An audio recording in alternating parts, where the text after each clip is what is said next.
Om Gyantimirandasya Gyananjana Shalakaya Shakshur Unmilitam Yena Tasmai Sri Guruve Namaha Vanchakalpa Taruvyascha Kripa Sandubhyaivacha Patitanam Pavanebhyo Vaishnavebhyo Namo Namaha.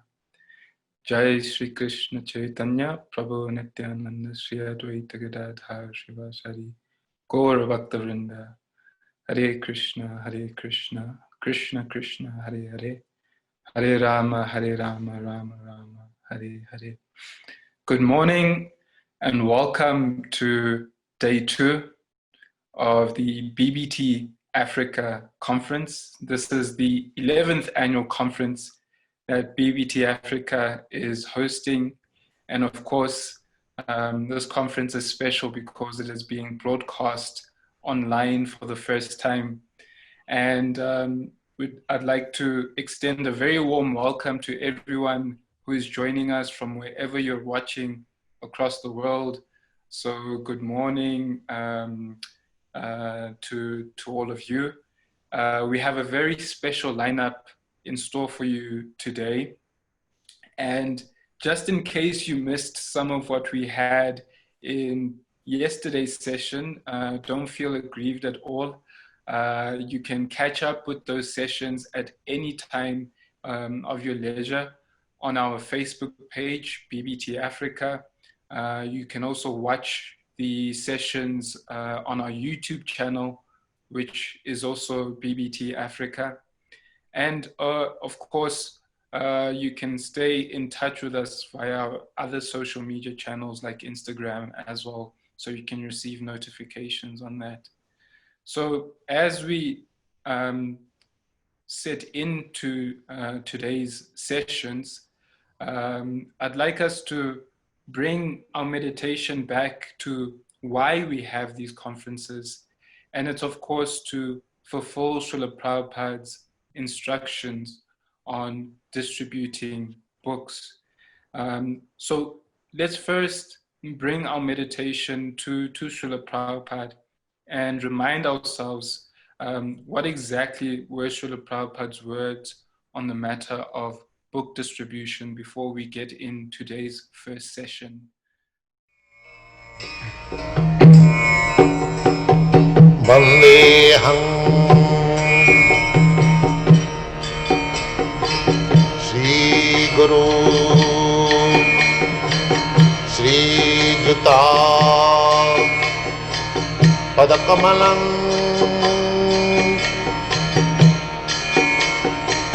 Shri Gurum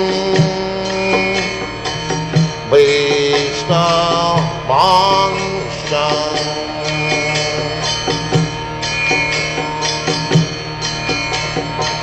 Shri Rupam Chakrajatam Sahagana Raghunathanvitam Tvam Sajivam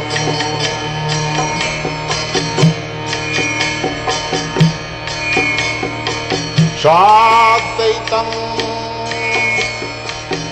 Savadhutam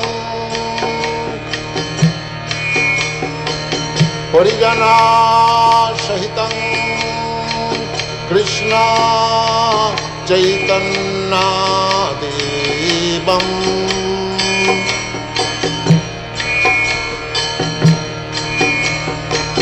Shri Radha Krishna Padam Sagana Lalita Shri Vishakhanitanstam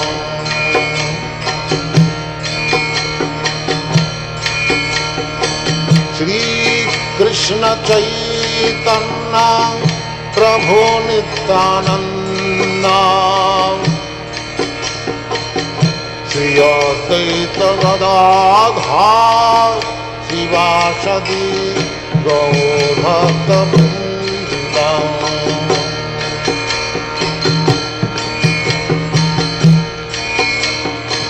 Shri Krishna Chaitanya Prabhu Nityananda Shri Advaita Gadadhar Shivasadi Gaur Bhakta.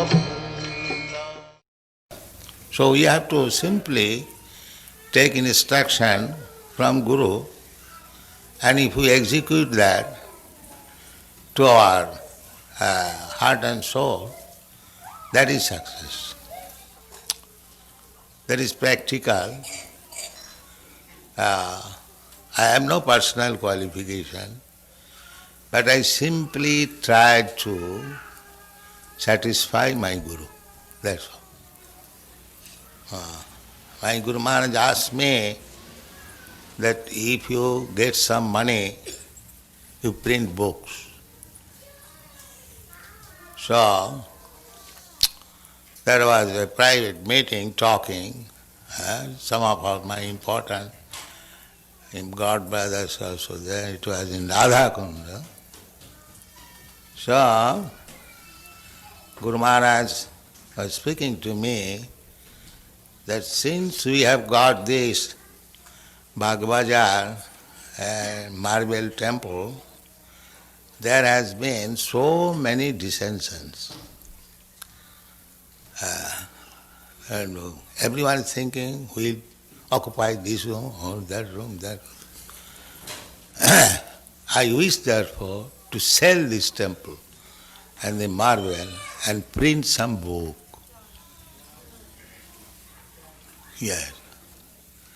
So I took up this from his mouth, that he is very fond of books. And he told me personally that if you get some money, print books.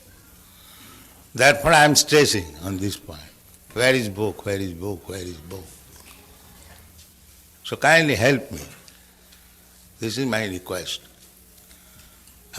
Print as many books in as many languages and distribute throughout the whole world. Then Krishna consciousness movement will automatically increase.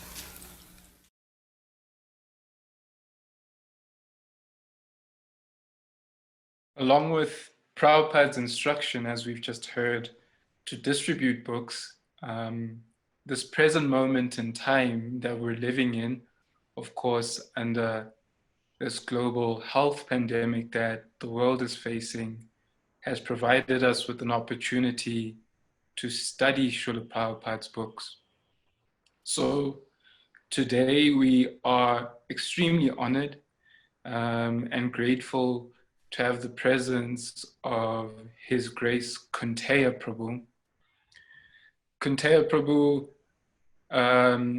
is a disciple of His Holiness Jayapataka Maharaj, and he's the author of several books, the Bhakti Vriksha Manual, the Book of Icebreakers, and did Srila Prabhupada want women Diksha Gurus?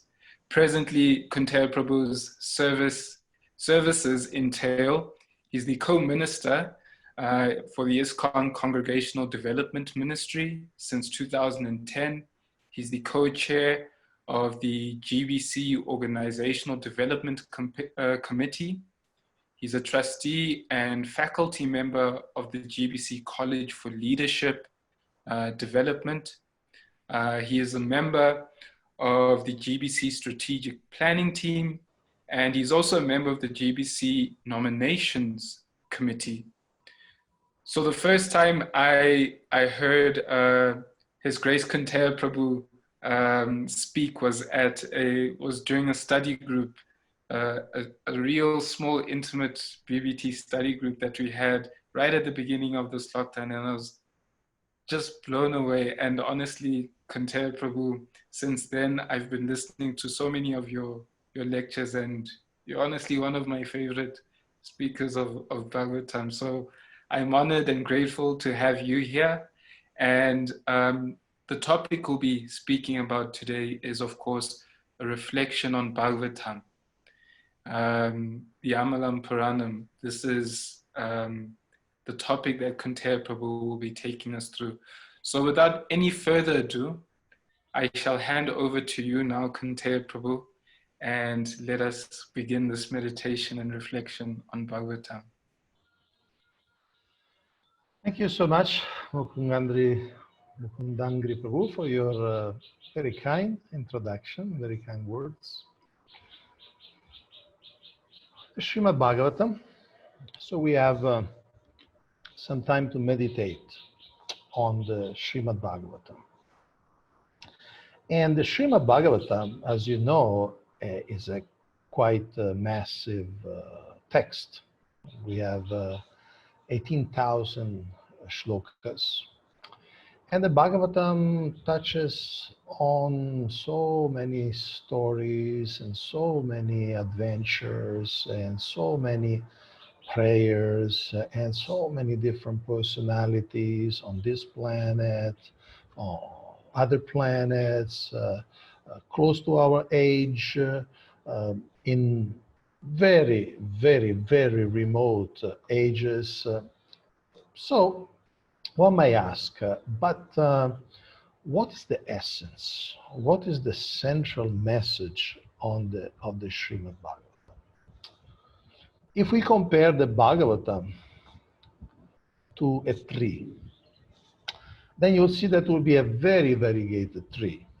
There will be roots, there will be a trunk, there will be different branches of different shapes, even different colorations. There will be different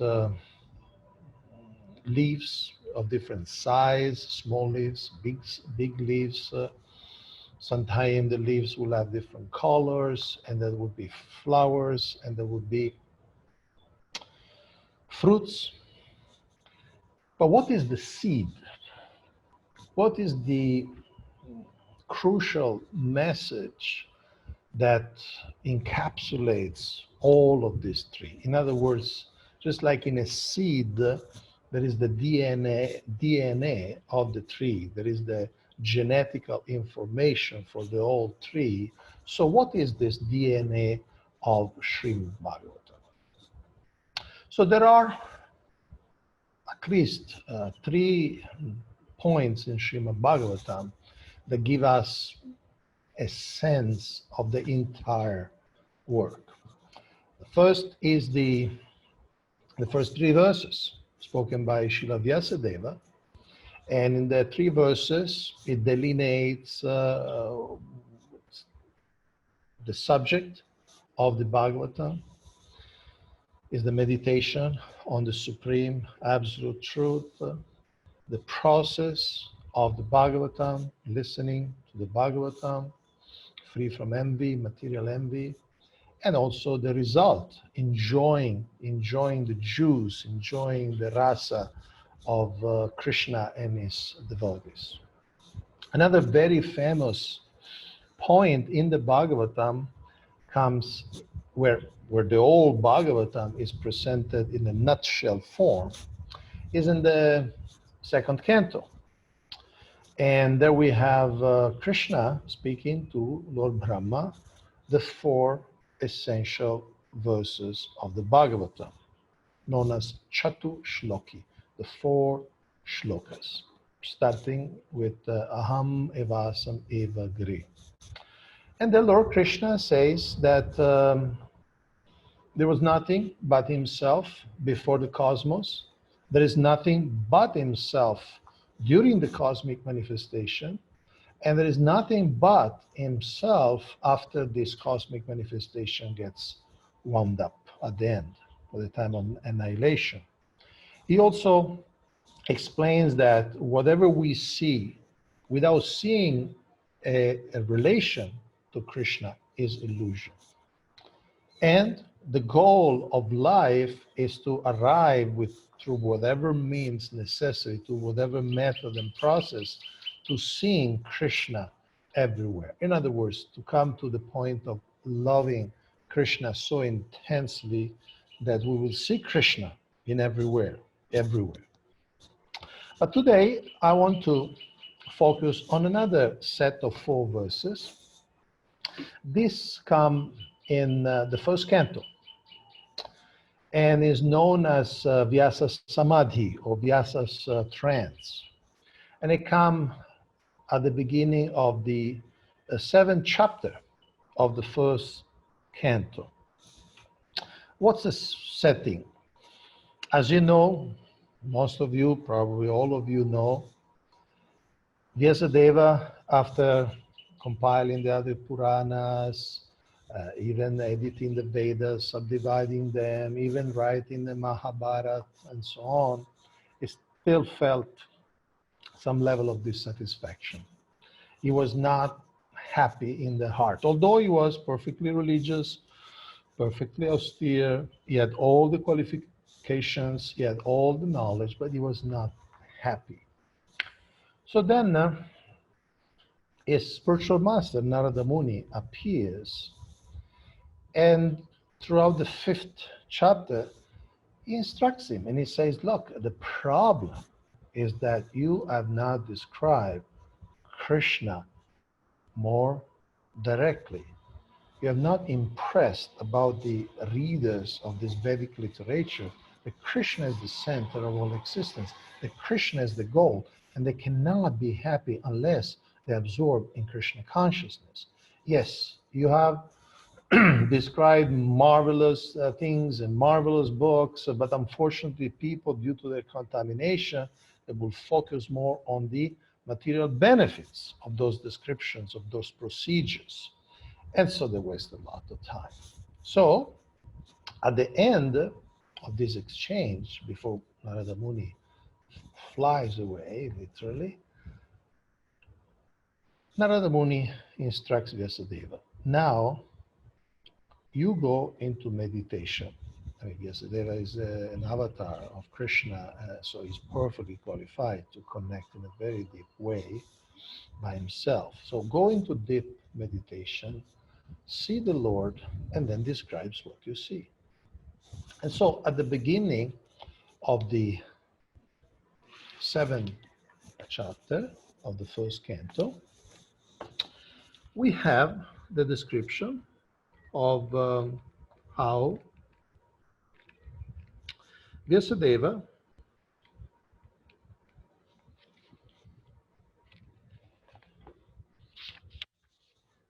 he was sitting on the banks of the river Saraswati, which is the main river in the Vedic knowledge. Now it's not visible, but geological area of photography has revealed that the river is there, just below the surface. It's not visible outside.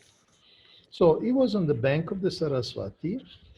He was living in Shamya Prasa, in his ashram.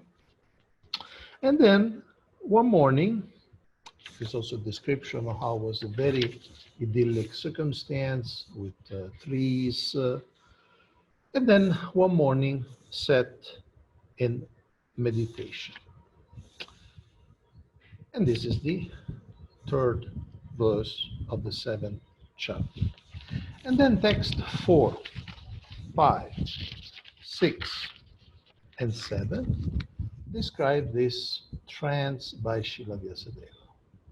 And this is the seed of the old Bhagavatam. This is the DNA of the old Bhagavatam. In so many stories and personalities and adventures, everything is meant to illustrate, to unpack the truths that are described in these 4 verses. Srila Jiva Goswami uses a very effective and also original way of going to the essence of the Bhagavatam. In Tattva Sandarbha, the first of his 6 treatises, the Shat Sandarbhas, on the Bhagavatam, originally known as Bhagavata Sandarbha because it's on the Bhagavatam. In the first of the 6 books, the Tattva Sandarbha, Jiva Goswami explains 2 things, Pramana and Prameya. He says, first Pramana means what are the source of knowledge. He gives a very elaborate description of all possible source of knowledge. He comes to the Vedas. Then he concludes the Puranas are more important than the Vedas. He uses very strong arguments. And then he concludes that the highest possible pramana, the highest possible source of knowledge is the Srimad Bhagavatam. That's the end of the first section of Tattva Sandarbha. What's the highest source of knowledge? The Srimad Bhagavata, Bhagavata Purana. Then the next natural question is, okay, what is in the Bhagavata Purana? And Jiva Goswami takes this approach of going into the heart of the speakers. He says, who are the main speakers? Well, we have Vyasadeva, you have Shukadeva Goswami, and you have Sutta Goswami. And so he goes to sections of the Bhagavatam where the heart of the speakers is expressed, is manifested, is explicitly described. Because many commentators, I mean, let's remember, even many impersonalists have used the Bhagavatam to promote their philosophy. So many commentators, what they did, they pick and choose some verse, even some remote verse, and they say, this is the essence of the Bhagavatam.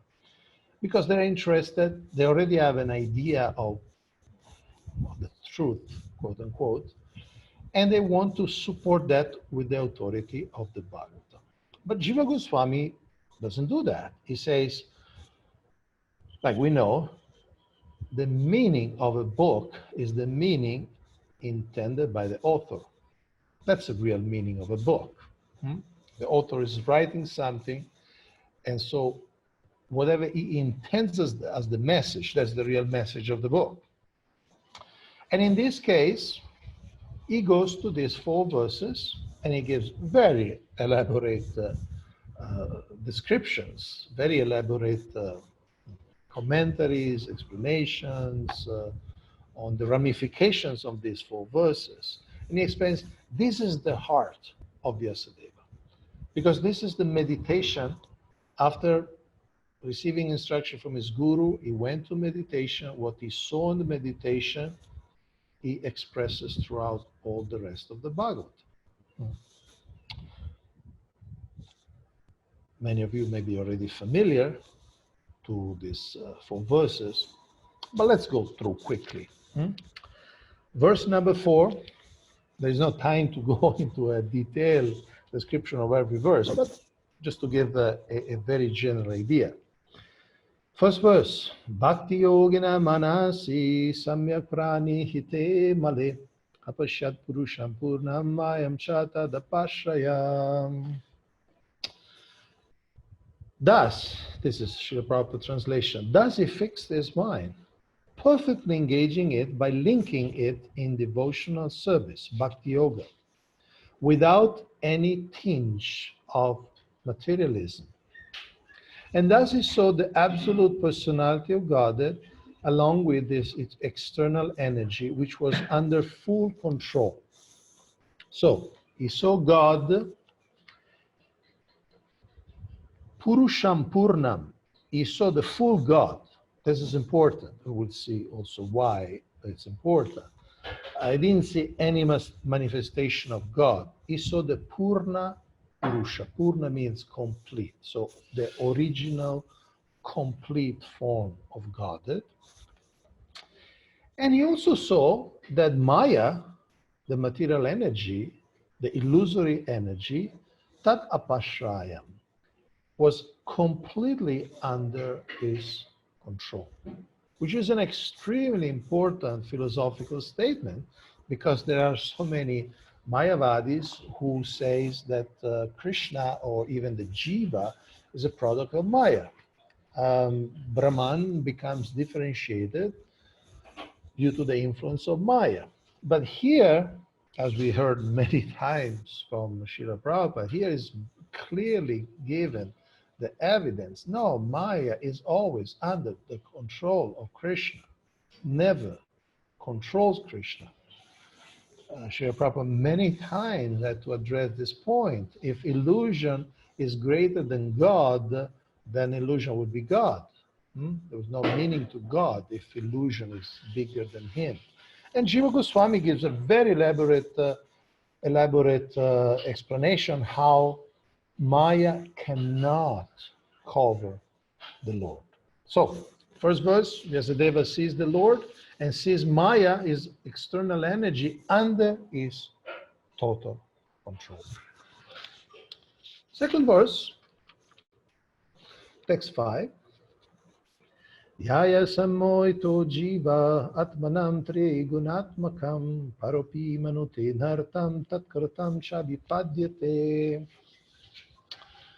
Due to this external energy, the living entity, although transcendental to the three modes of material nature, thinks of himself as a material product and thus undergoes the reactions of material miseries. In other words, the Sanskrit is very clear. Yaya sammohito jivo. Yaya, by this Maya, the jiva is bewildered. By this Maya, the Lord is not bewildered, but the jiva is bewildered.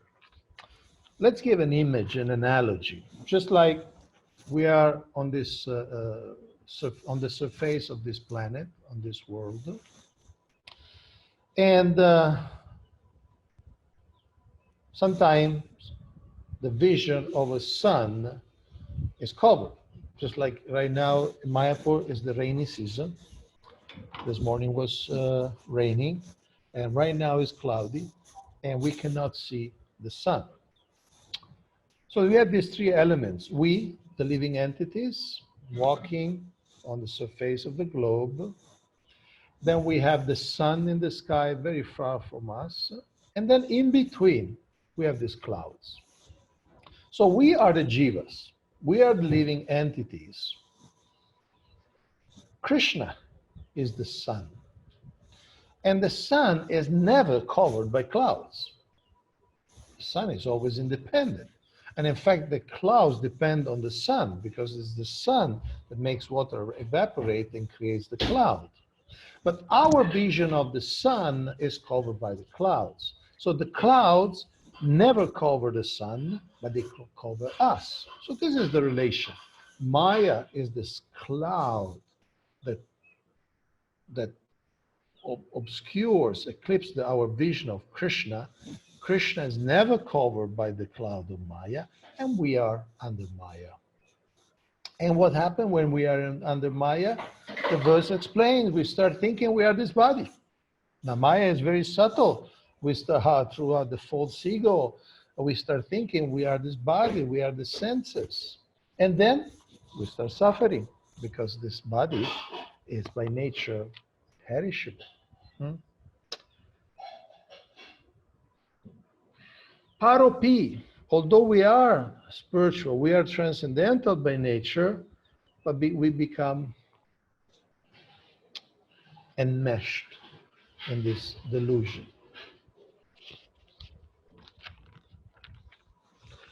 You will notice, maybe some of you are also following, you will notice that Srila Prabhupada gives quite substantial also purpose on this, and I invite all of you to study it more deeply. Then, next verse. So we are at the jiva covered by Maya, suffering in Maya, suffering the cycle of birth and death.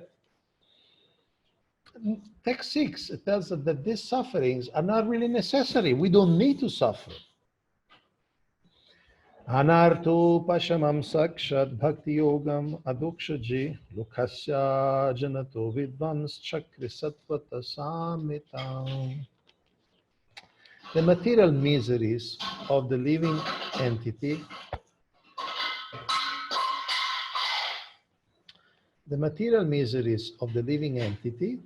which are superfluous to him, can be directly mitigated by the linking process of devotional service.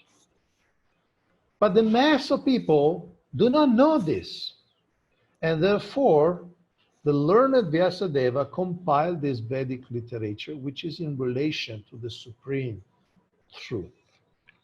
So as often happens, the Sanskrit uses many less words than the English. So the Sanskrit is also very clear. All this suffering, they're anarthas, they're superfluous, they're unnecessary. There's some extra addition, addendums to our life. We don't need pain. And directly, sakshad, by bhakti yoga, by devotional service, we can mitigate them. So we have the problem, we have the solution. Problem, Maya. Solution, bhakti yoga. Simple, no? But the problem is lokasya ajanato. People don't know this.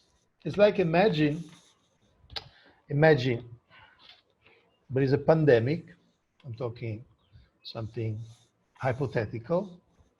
There is a pandemic and people are suffering, dying.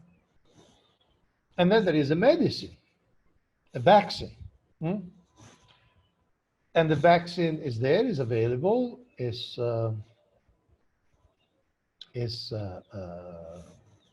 accessible, but the people don't know about it. The people don't know about it. It reminds me of an episode where Russia sent some medicine to Somalia, and because all the medicines were in Russian, were described in Russian, the local doctors couldn't actually use them because they know which medicines are these, what they cure, how to apply them. Anyway, that's it. It's a simple anecdote.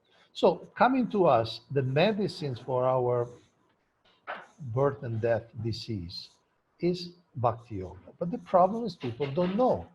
They are trying so many other solutions, so many other remedies, and they don't work. So because people don't know, Chakre Sattvata Samhitam,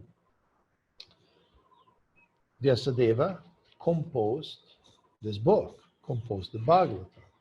In other words, the medicine is there, the solution is there, people don't know, so we have to get these solutions to them, we have to get this information to them.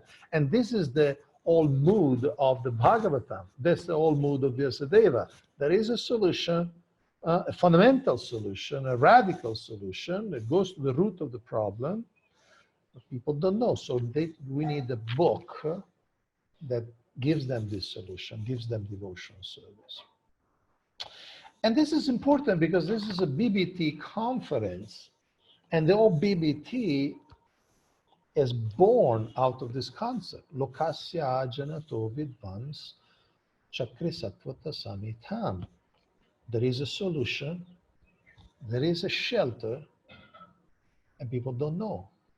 So the whole idea of the Bhaktivedanta book Trust is to make this solution, this remedy available by publishing books in all languages, like we heard the video at the beginning, in all languages, as many as possible, so that people can be informed about this solution, which they don't know. And ultimately, this solution is connecting with Krishna. The 7th verse of the 7th chapter means the fourth verse of this of these 4 verses of the Vyasa's trance describes the focus of the meditation and also describes the result of Bhakti Yoga. So let's see, text number 7. Yasyam vaisho yamanayam Krishne paramapurushe bhaktir utpadyate pumsha shoka moha bhayapaha. Simply by giving oral reception to this Vedic literature, the feeling for loving devotional service to Lord Krishna, the Supreme Personality of Godhead, sprouts up at once to extinguish the fire of lamentation, illusion, and fearfulness. So these three things, shoka, moha, and bhaya.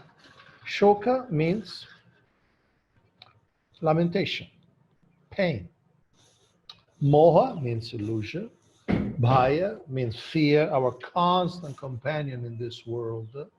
Fearfulness, fear. They are all extinguished by bhakti, by the feeling of devotion. Feeling of devotion for who? Krishna Paramapurushe. So, in the first verse of this series, Bhagavan was described in general term.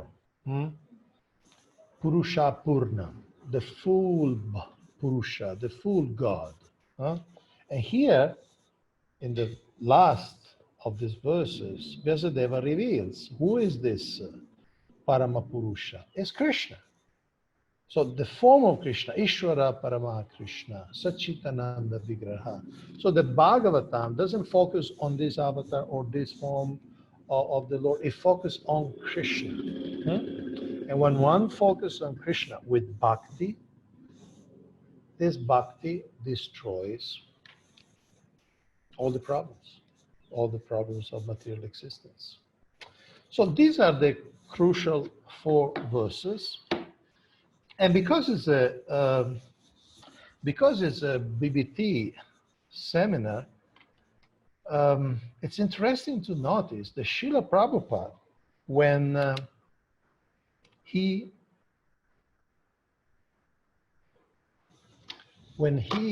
was publishing the Bhagavatam for the first time at the beginning of the 60s in India, we know that he didn't have support from disciples or from rich donors, from admirers. He was struggling alone. Those who read the Lilamrita, those were very tough years, the 50s especially, and at the beginning of the 60s, not much difference. Srila Prabhupada took sannyas in 1959, and a couple of years later, he started the translation of the Bhagavatam. And as soon as he had the first section of the Bhagavatam, he wanted to publish it. So he published it, and very interesting, maybe not all of you know, but he published in a way that he cut the book exactly after this 7th verse of the 7th chapter. Apparently, Srila Prabhupada, because he didn't have economic stability, he didn't have financial security, he struggled so much just to get this book. No, the first book of the 3 books that comprise the first 19, the 19 chapters of the Srimad Bhagavatam first canto. So 1 canto, 19 chapters, 3 parts. So as soon as he could publish the first part, he published it, but he wanted to include these 4 verses. And so, which is unusual, he broke the chapter 7 and he cut it at verse number 7, after the verse number 7. My understanding is because he didn't know if he would be able to print another book or when they will be able to print. So I want to show you this, the scan of this book. Let me see here. Okay, I hope you can see. This is the original Bhagavata printed in Indian Delhi at the OK Press. You can see text number 7, English, Yasyam Vai Shuyamana Ayam Krishna Paramapurushe Bhaktirutpadyate Pumsa Shokamo Abhayapaha. At the time, Srila Prabhupada did not have assistants, he didn't have the Sanskrit editors. He couldn't even put the critics, as you could see. But he wanted to give this message to the world. So text 7, purport, and then he ends. He does end the Bhaktivedanta purports of the first canto, part of the 7th chapter of Srimad Bhagavatam in the matter of the son of Drona punished. And then you see the second book. This is the second volume, Srimad Bhagavatam, first canto, 7th chapter. Continue from page 364 of the first part, and it starts with text number 8. Of course, later on, the BBT, like in this is obviously a much more recent edition. This is the first canto, part 1, and it ends at the end of chapter 7. But apparently, Srila Prabhupada was so eager to give these 4 verses to the world that he cut the volume after text number 7. So this should emphasize the importance of this verse, of this DNA, because the all Bhagavatam is based on this meditation of Srila Vyasadeva.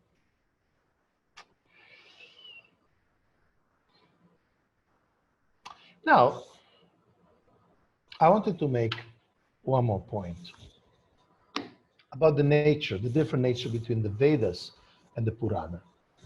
When I mean Vedas, I mean the 4 Samhitas and the Upanishads, the Shrutis, and the Puranic knowledge.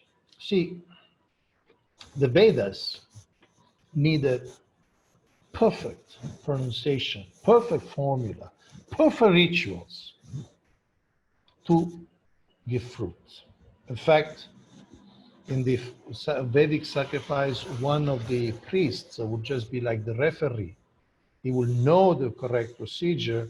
If anybody was doing any mistake, he will stop the procedure and say, sorry, that was not done properly, go back, redo it. These Vedic Brahmanas, when they were doing yagas, they were not thinking they were doing religion. They were thinking, and they were doing science. In other words, through the formulas of the Vedic mantras, they were actually affecting the texture of reality. The Yagya Kund was like a computer screen. When you touch your computer screen, it could be your phone screen or your laptop or your desktop. When you click on different icons, different things happen. You can click on an icon and the email gets sent. So that email appears in a computer 10,000 kilometers away, just by a click. Or you can send, with a click, you can send something to print as a printer that manifests on paper with ink and paper. So, although you're sitting in front of a screen, by clicking on the screen, you can affect reality. Devotees don't do that, but you know that sitting, say, in New Mexico, United States, you can control a drone in Afghanistan, and you can bomb a Taliban position just by manipulating a few keyboards and a screen. You can bomb Afghanistan sitting in New Mexico. So similarly, the Vedas, you can affect the universe, affect life in the universe through the Vedic mantras. But you need to be very expert. Just like we see in the Bhagavatam, 6th canto, you have the story when the father of Vishwarupa, Twashta, he does a sacrifice to kill Indra, because Indra had killed his son, Vishwarupa. So he does a Vedic yagya, but it makes a little mistake in pronunciation, just an accent. And so because of that little mistake in the formula, then the great Vritra, Asura demon appears on the scene. So that's the Vedas. And that's why we don't really focus on the Vedas for our spiritual advancement or for our meditation. We focus on the Purana, first of all, the Bhagavata. Because in the Puranas, it's not It's not the exact formula that has power. It's the idea, it's the concept. So, and this is a BBT conference, so it's very important to understand Srila Prabhupada books have the same power from the original Sanskrit to English and to any other language, maybe Zulu or Swahili or any other language. The power is there because the power is in the idea. These four verses, either you understand them in Sanskrit, or you understand in English, or you understand them in Swahili. If you grasp the idea, the full power is there. So these books, the Bhagavatam, Lokasya Janato Vidham Chakre Satvata Samitam, in whatever language, that's the nature of Puranic revelation, in whatever language is expressed, the power is there. In fact, we see devotees who don't speak English. Most devotees don't speak Sanskrit, but many devotees don't speak English. And they get a book in Bulgarian or in Lithuanian or in Spanish or in Chinese, and they mold their life according to their knowledge without understanding Sanskrit, without understanding English.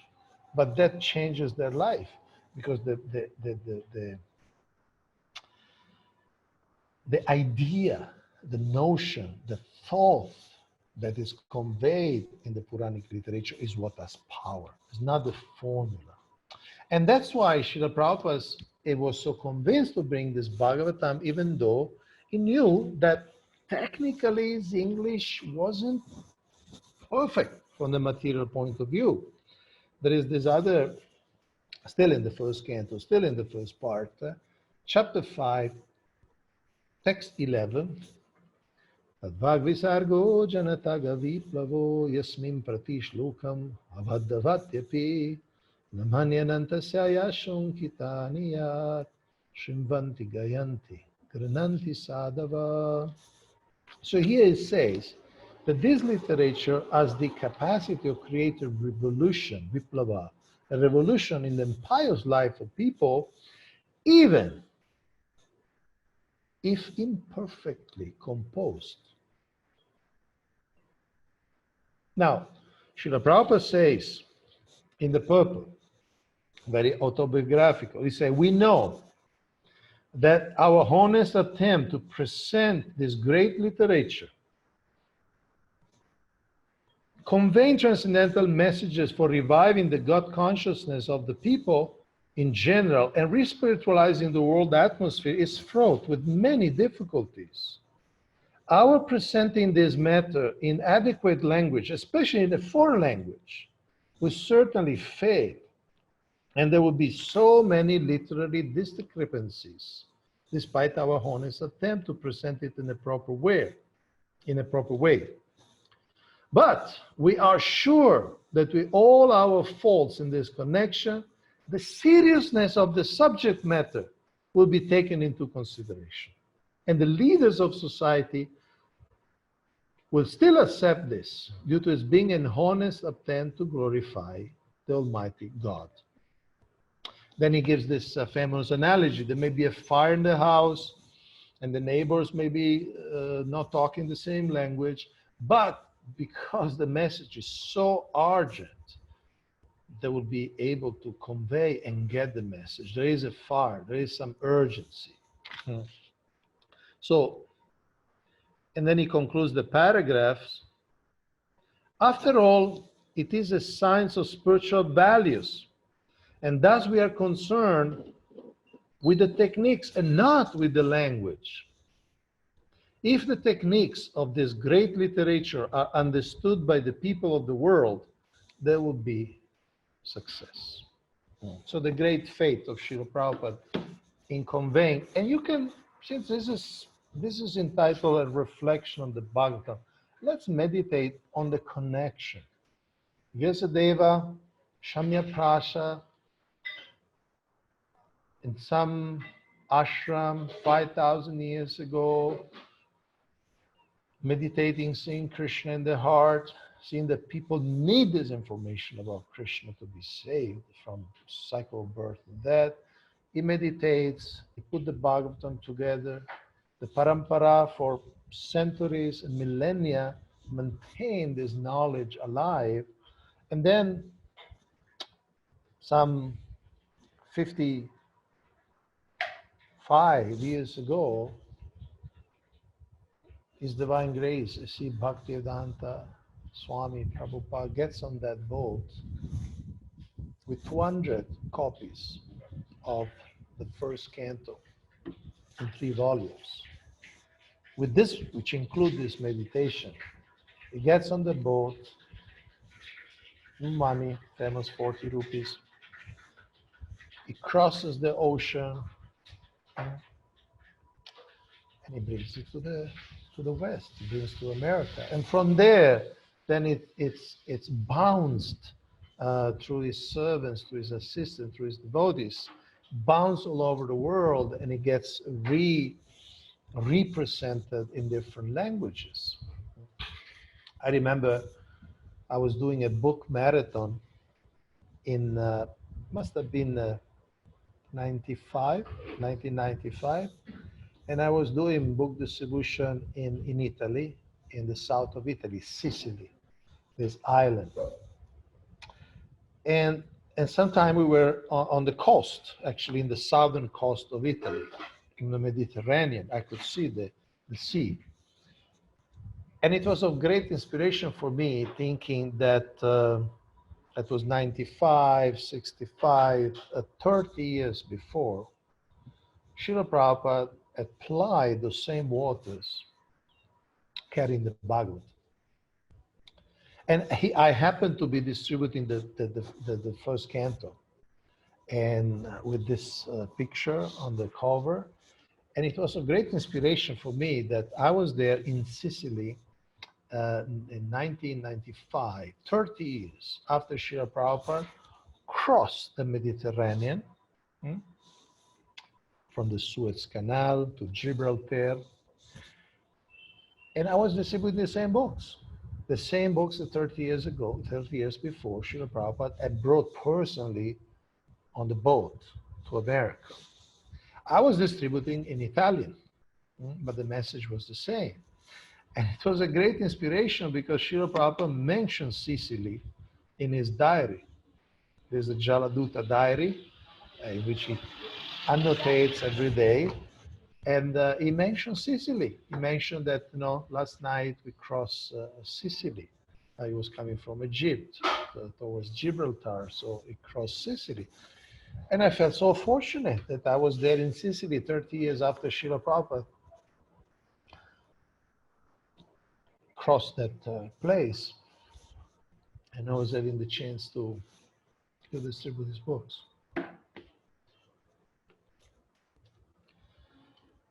So thank you so much for your attention, for your patience. If is there any questions, we do have a few minutes, I believe. Yes. Kaunteya Prabhu, I just want to thank you so much for that delivery.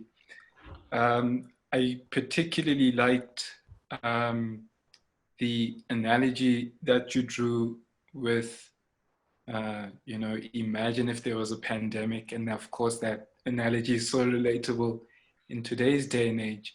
But the particular pandemic which Bhagavatam is referencing here is the pandemic of illusion, the living being's misidentification. And if I could just read that verse again, the text 6 of the Chacha Sloka in the Bhagavatam that you just read says, the material miseries of the living entity, which are superfluous to him, can be directly mitigated by the linking process of devotional service. But the mass of people do not know this. And therefore, the learned Vyasadeva compiled the Vedic literature, which is in relation to the supreme truth. Now, when we think about the practical institutional activities that we partake in every single day, like you're speaking about, actual book distribution, here is its seed. This is why we do book distribution, because it links us with the process of devotional service. And we are linking others with that very same process of devotional service by having the opportunity to really hear about the Supreme Personality of Godhead.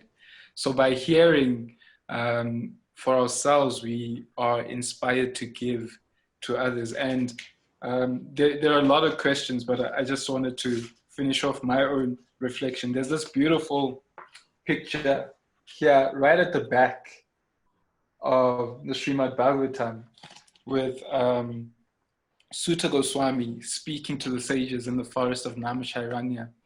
And they all converged there on this basic premise. As the age of Kali was beginning, this age of desperation, what is the one welfare activity that we can partake in for the benefit of all humankind? And what did those sages decide was that one activity?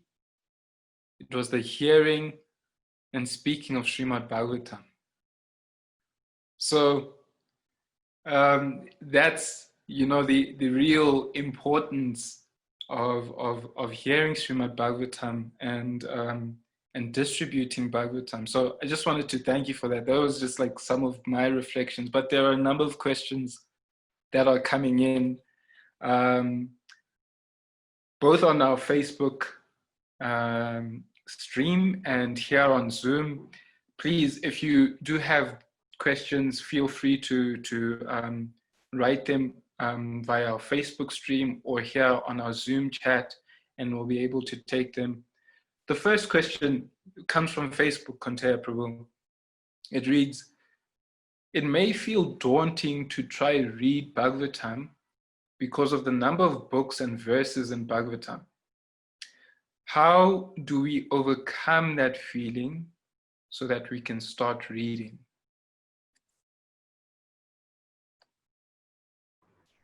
Thank you. Yes, it could be a bit intimidating, but even the longest journey starts with one step. So one page at a time, one verse at a time, you will read the whole Bhagavatam. It's a question of priority. It's a question of personal choice. Vaisheshika Prabhu and his team have put together this app, Be a Sage, page by page. It's an app, and you can set it like if you want to finish the Bhagavatam in 1 year, then I believe it's 41 pages a day. If you want to finish the whole Bhagavatam in 2 years, then it's 20.5 pages a day, and so on.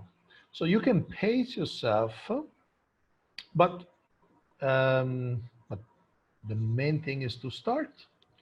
And then hopefully Krishna will give you the taste, the pleasure of reading, and you will see that these efforts will give you an immediate reward. Thank you for that.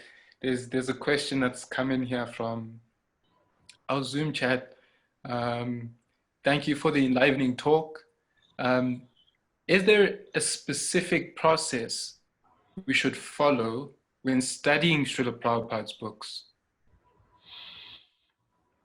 Generally, you start with the Bhagavad Gita, because the Bhagavad Gita gives a condensed understanding of the whole philosophy. And then you can move to Srimad Bhagavatam, also Nectar of Devotion, which is the description of the science of Bhakti Yoga.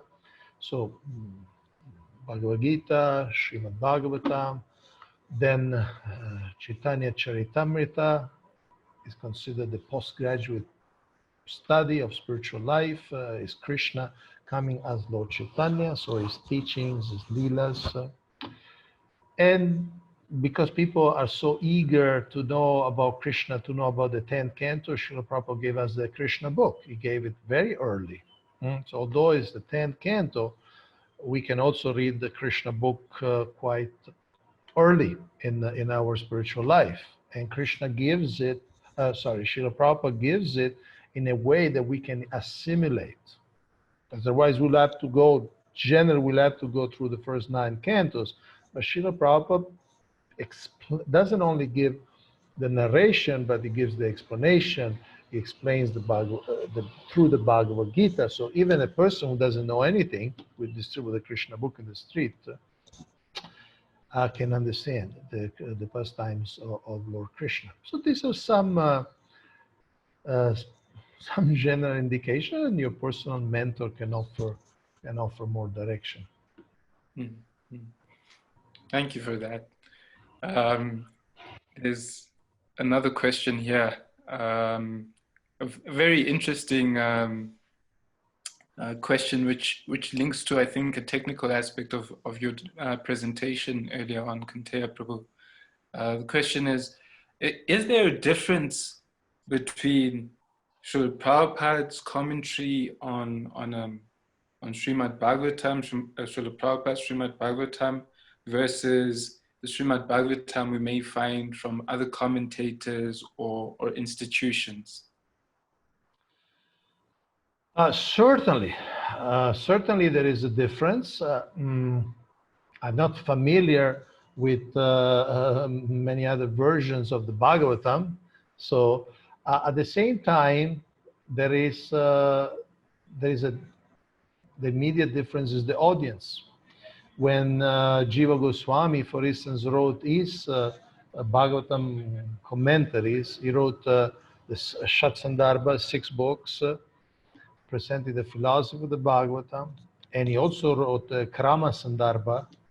Krama means steps, so the Bhagavatam step by step, like Srila Prabhupada did, starting from the first verse going through the last. He was talking with people who knew Sanskrit. They already were acquainted with a lot of the Vedic paradigm. So, for instance, just to give you an example, when he starts the Tattva Sandarbha, his first of the 6 Sandarbhas, he very quickly arrives at the conclusion that Shabda, or the Vedas, is the highest pramana, more than Pratyaksha, more than Anuman, and so on. Very quickly, because people were trained, they knew that already. So you don't have to elaborate so much. But Srila Prabhupada, you could see that the Isopanishad, for instance, generally the BBT prints the Isopanishad with a lecture Srila Prabhupada gave in London on the knowledge of the Vedas. And Srila Prabhupada had to painstakingly, patiently explain how our senses are imperfect. The sun looks big, but we see it very small, or that even great personalities make mistakes. Many of you are familiar with the introduction to Isopanishad. So he has to explain the basics, that we have 4 defects, therefore we make mistake, we are under illusion, and so on and so forth. So definitely the first and perhaps foremost element of differentiation is the audience. So Srila Prabhupada was empowered to teach to us. I really like that. And there's a number of questions that we're in fact getting on our time is up, I believe, right? Our time is up. If you'd like to field 1 or 2 more questions, I'm more than happy. But if sure, no, I'm okay, but I'm not sure. I don't want to disturb the schedule. All right. Because it's Bhagavatam, we'll just relish just a little bit more. So we'll take just a few more questions. Thank you for indulging us, Kaunteya Prabhu. We really appreciate it. There's a couple of questions here that I'm seeing that we could tie back to a lot of contemporary issues that the world faces today, and of course, besides like the pandemic, the health pandemic specifically that the world is facing, there's been so many issues that have popped up, and when we look at these issues, namely, like for instance, we had the Black Lives Matter movement that came up in last month because of a brutal police murder, or for instance, the Me Too movement, which was in its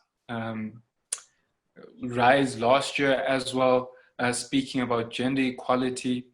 So when you look at some of these more these questions that society is grappling with today, as many of our viewers are asking here, how does Bhagavatam, a scripture that seems to be based in an ancient context, how does that knowledge transplant itself and become relevant in today's context, and specifically dealing with those issues of social friction that I've just mentioned?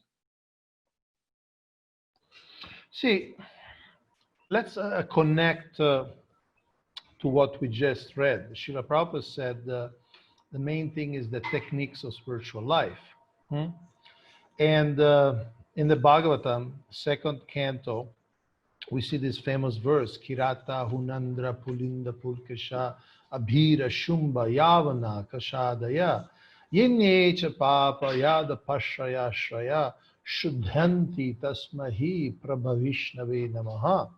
There Shukadeva Goswami gives a list of populations that apparently at the time, even at that time, they were not renowned as very pious or as very spiritually inclined. They were considered sinful, especially from the high standard of Vedic knowledge. And he lists a number of places in the world, from Siberia to many other places. So there he says that all of them can be purified by taking shelter in those who take shelter of Vishnu. Yat apashraya shraya, Prabha Vishnavi, Vishnu, Prabha means a light, means power. So Vishnu is so powerful that he can purify anything. Now, how this connects to the issues that you raised? There are, even in the spiritual world, there are divisions, say, for instance, of men and women. So there is a gender interaction, there is gender differentiation, even in the spiritual world. The Bhagavatam describes like the inhabitants of the Vaikuntha fly on beautiful swan-like aircrafts with their wives. And there is an original relation, say, between the genders. Now, we also have interactions of the gender here. At the same time, it's not pure. It's not pure in many ways. First of all, because it's based on material attraction, like we discussed today in the Bhagavatam. This Maya makes us thinking, I'm a man, I'm a woman, and the hormones of the body push us to a certain attraction. And so the relations are not pure as in Vaikuntha. And also they're affected by so many cultural aspects that throughout history change. And even at the time of Mahabharata, we could see that there were so many differences. For instance, when Bhishma Deva goes to the west somewhere, maybe it was Afghanistan to get a daughter for the king of daughter, I mean a bride for the kings of Hastinapur. That population tells, we do things in different way. We don't give dowry to our daughters. When you want to marry one of our daughters, you have to pay. And Bhishmadeva pays. Bhishmadeva pays. You know, the main thing is to get a good qualified bride for some bridegroom in Hastinapur. The custom may be different, but you know, the main thing is. So it's a great art, and this would take a series of seminars to describe how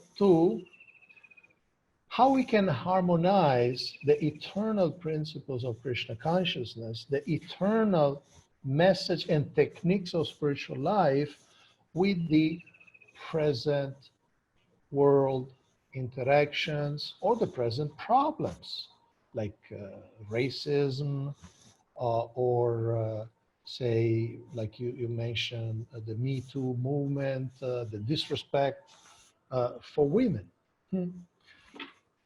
And one thing that could be of inspiration is the fact once Srila Prabhupada saw a drama, I think it was in New York, and the devotees during the drama had played a guitar, a Western instrument. So after the drama, somebody asked Srila Prabhupada, Srila Prabhupada, is it okay to play a guitar in a drama of Krishna? Srila Prabhupada said, better a guitar played well than a sitar played poorly. So in other words, in every culture, there are elements of decencies. There are elements of goodness. There's elements of respect for women, respect for all races, all ethnic groups, all cultures. So we may or may not be so acquainted or steeped in all the norms of Vedic culture, but we could at least utilize the common and universal tenets of decencies and reciprocal respect.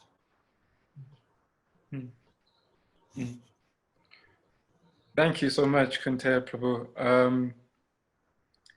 I'll just close off with this one question that we received from Facebook, and it's a question about how can we maintain enthusiasm. We've kind of dealt with it a little, but how can we maintain enthusiasm whilst reading Bhagavatam?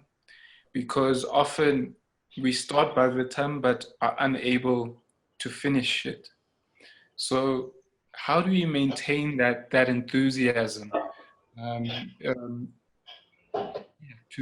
read Bhagavatam and to stay in that meditation of Bhagavatam? There could be different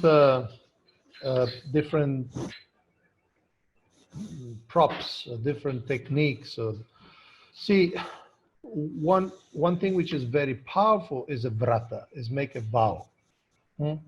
Just like if, I don't know who made the question, but say if you are initiated and you made a vow chanting 16 rounds, someday you'll be attracted to take the japa and chant, and you'll do it with great enthusiasm, great energy. Someday you may not have the drive, individual and spontaneous drive, but you have made a vow to your guru, to the parampara, that you will chant 16 rounds, and you'll chant 16 rounds. You'll find the time, you'll find the energy to do it. So similarly, one technique, one way is to do a vrata. It doesn't have to be a solemn vrata for all life, but say this month I will read at least, say, 20 minutes the Bhagavatam, and it's a vrata. You do it in front of Krishna. Of course, better you are sure that you can maintain it. So you make a vrata and say, look, I will do it every day. I will read this many pages or this many minutes. So you make it as a vow. Another idea could be join a reading group. Could be online, could be in person, but join some people who have that taste, who have the determination. I remember I was last year or the year before, was in Argentina, in Buenos Aires, and there was a study group of the Bhagavatam, and they kept the group secret, although it was although it was just maybe 300 meters from the temple. But they kept the Bhagavatam study secret because they just wanted to have that association. They were generally very senior devotees. And they just told me, look, you're here today, but don't tell anybody that we are doing this. I'm not saying that the study group should be secret. That's not my message. I'm just remembering how they're really protecting their time together. And I happened to be in that day in which one of them, it was this, they were studying the story of Narada Muni, basically the 6th chapter of the 1st canto, and one of their members made the whole PowerPoint. He got all all illustrations and pictures, paintings from different, and he gave it all PowerPoint show about this chapter. So he had obviously a lot of enthusiasm because he spent time, he did his own work. So find somebody who also has that desire, either somebody who has that enthusiasm or somebody who has that desire. Just like going jogging or running in the morning or doing yoga in the morning. If you do it by yourself, sometimes you may do it, sometimes you may not do it. But if you do it with friends, and they knock on your door, let's go, it's time for our jogging, for our walking, or for our, and you'll do it. So find some support, find a study group or create a study group, and somehow or other do it. Jai. And with that, Kaunteya Prabhu, my heartfelt thank you to you. It's always a pleasure listening to you. And I hope we get the opportunity to listen to you more and more. I hope that we'll have the opportunity to host you again at the BBT Africa conference, because I think these understanding the seeds of Srila Prabhupada's desire to distribute these books is so important for us. And I think that's what you've given us the chance to focus on today. So thank you again. I want to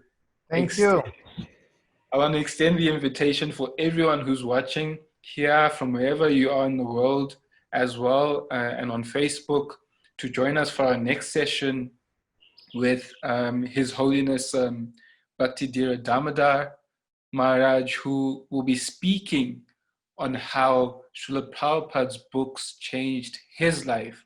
So these personal anecdotes are so powerful, and they give us the inspiration to delve deeper ourselves.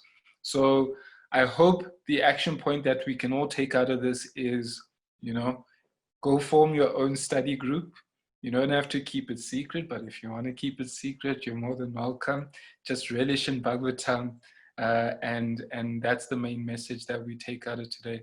So thank you. We will reconvene at 12 noon Central African time. Reference it off wherever you are in the world, and we will see you then. Srimad Bhagavatam ki jai, Srila Prabhupada ki jai. Nitai Gaur Premanandi, Hari Hari.